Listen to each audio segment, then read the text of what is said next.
Welcome. Once again, we reflect on the gospel of today's liturgy, the gospel of St. John. Jesus said to his disciples, I have much more to tell you, but you cannot bear it now.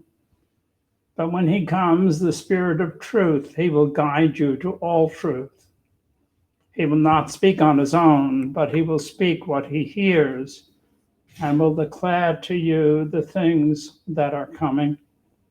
He will glorify me because he will take from what is mine and declare it to you. Everything that the Father has is mine. For this reason, I told you that he will take from what is mine and declare it to you. The gospel of the Lord. That opening statement of Jesus to the disciples, that he has much more to tell us, but I can't, how old do I have to get to be understanding and wise and insightful and all of those things? I'm running to bear it now. I was almost insulted. But when I reflect upon it, I realize that the whole of that statement has deep significance if I understand that Jesus is inviting us to a relationship. And that if I'm going to understand my relationship with God, I really should begin by understanding the relationship I have with other human beings. And if I'm going to do that, I really should start to understand that I have a primary relationship with myself. That as I look back as a youngster, I was told, well, you're too young to understand that. Wait a while, when you get older, you'll understand. And that used to annoy me too. But then I found it to be true. We can't really anticipate, except with ideas. We really can't. I start becoming mature. I start understanding myself, and therefore I can understand others more easily.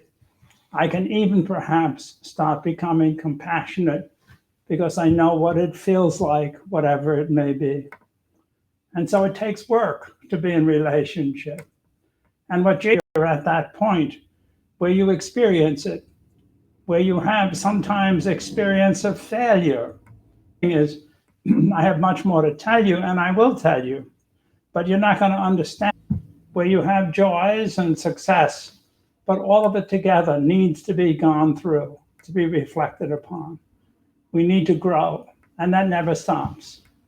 I become more impatient now as I get older because I don't have any energy. And what energy I have, I'm focused on trying to put one foot in front of another. And when somebody comes in my way, I become very impatient. I'm going to start learning, maybe not. But at least I can become aware of it.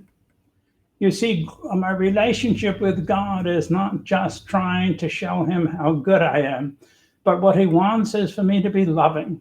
And to do that, I need to love myself as he commands me so that I can love others. And in doing that, I will love Jesus Laudato Si. And that's an extraordinary document. Francis brings to mind the God. We're celebrating the 5th anniversary of the encyclical of teaching of the church about common good. But he puts it into our constant meals on the table. I'm trying to pay bills. Yes, but we don't want that to become such a focus that I forget to be human. I forget to be compassionate. I forget to be mature. I forget to be part of the human family. For me to do that, I need to stop, as we are stopped, whether we like it or not. But in that moment of pause, in that moment of silence, in that moment of isolation, I need to reflect on my experiences. What am I feeling now? I want to be open to what's going on around me. I want to project myself and to see how I'm dealing with it. I want to reflect on it prayerfully with the idea that we're all with one God, that we're all one family. I want to see how that's affecting me. Am I conscious of my appreciation of others, of the gift of this moment, imperfect as it may be from my point of view, who is a person of faith? Those are the questions that come to us all the time.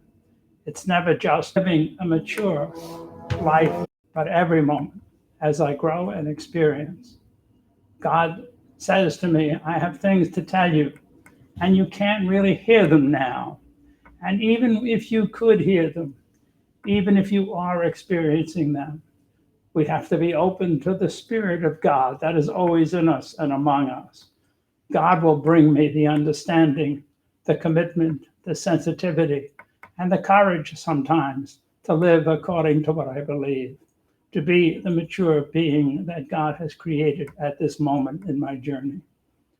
God says, if we're going to take all the commandments and we're going to love God, we have to love each other. But he says too that if we're going to do that, love myself. Love myself by being in relationship, by being mature, reflecting, prayerful, and then have the courage to live out what he professes, knowing that it's just not my power or my strength or my wisdom, but the Spirit of God that lives in each and every one of us.